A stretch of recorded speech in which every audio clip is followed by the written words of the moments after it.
Hello mga guys, good afternoon everyone.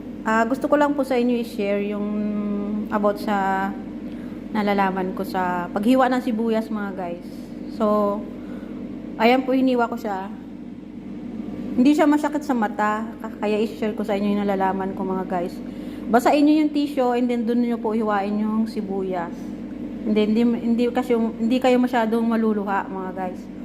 So, yun po ang aking video ngayong araw, and then maraming salamat po sa mga manonood ni Ma'am Jo. Sorry po kasi hindi ako masyadong nakakapag-vlog kasi Ramadan. I think next week or pakakapag